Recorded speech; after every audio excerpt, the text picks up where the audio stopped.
যাদের কাছে আছে তারা বার করবেন, যাদের নাই তোলার দরকার নাই। হ্যাঁ, এবার করে তালি দিয়ে সবাই মিলে বলবো, জয় যাদব মাধব মুকুন্দ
দিনের পর দিন যায়, মাসের পর মাস যায়। আজকে জয়দেবের বয়স শেষে দাঁড়িয়েছে কত? 16 বছর। আর 16 বছর বয়সে জয়দেব হয়েছে উন্মাদ, পাগল। সেই ছেলে আজকে পণ্ডিত হয়ে পাগল হয়েছে, আর পাগল হয়ে চলে যাচ্ছেন কোথায়? পুরী ধামে। তো কিভাবে যাচ্ছে? চলো আমরাও একটু পুরী ধাম থেকে ঘুরে আসি সবাই মিলে। জয় জগন্নাথ প্রভু জগন্নাথ, জয় জগন্নাথ প্রভু জগন্নাথ,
জয় জগন্নাথ প্রভু জগন্নাথ, জয় জগন্নাথ প্রভু জগন্নাথ।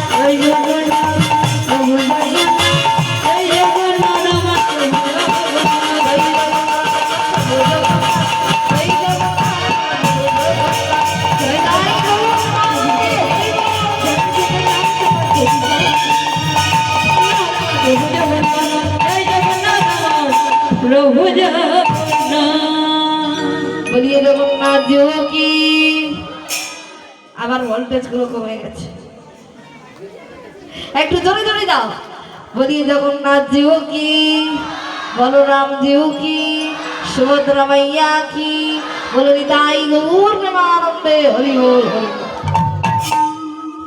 জয়দেব পাগল, আর উড়িষ্যার মন্দিরে দরজা বন্ধ করে আরতি হচ্ছিল। সেই দরজা বন্ধ করে আরতি হতে হতে এখন জয়দেব তো পাগল, পাগল অবস্থায় দরজা ভেঙে আর ভেতরে ঢুকে গেছে। ভেতরে ঢুকে গিয়ে বলছে, এই মাধু, মাধু তুই এখানে? আর তুই যে এখানে আসবি আমায় বললিস না কেন? আমিও তো আসতে পারতাম। ও মাইরা, জয়দেব যেহেতু পাগল, তবে পাগল পার্থিব জগতে পাগল নয়, ভগবানের নামে পাগল। আর পাগল অবস্থায় যে এইভাবে ভগবানের সাথে কথা বলছে, উড়িষ্যার পান্ডারা চিনতে না পেরে জয়দেবকে মারতে মারতে সমুদ্রে ভাসিয়ে দিয়েছে।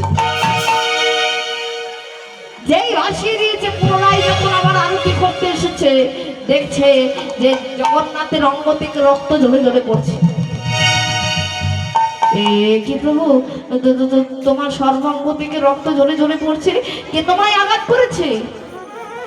বলছে কেন, তোমরাই তো আঘাত করেছো, তোমরাই তো আঘাত করেছো। শোনো, যে অন্যায় যে অপরাধ তোমরা করেছো, এই অপরাধের জন্য আজ থেকে তোমাদের হাতে আমি আর কোনোদিন আরতি দেব না, যতদিন না পর্যন্ত আমার ভক্ত জয়দেবকে নিয়ে এসে এই মন্দিরে আরতি না করাবে। বলে না, ঠেলা বোঝো, মেরে তো ভাসিয়ে দিয়েছি, চলো যাই আবার খেলাটাকে খুঁজে নিয়ে আসি।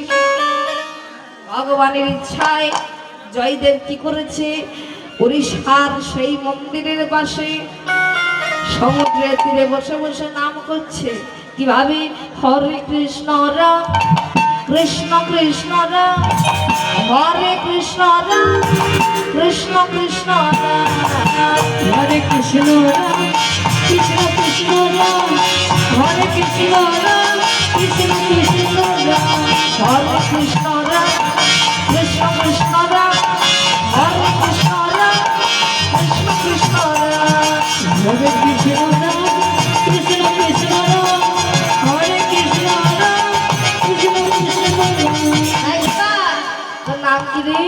আমার নাম হরে কৃষ্ণ রাম কৃষ্ণ কৃষ্ণ রাম, হরে কৃষ্ণ রাম কৃষ্ণ কৃষ্ণ রাম, হরে কৃষ্ণ রাম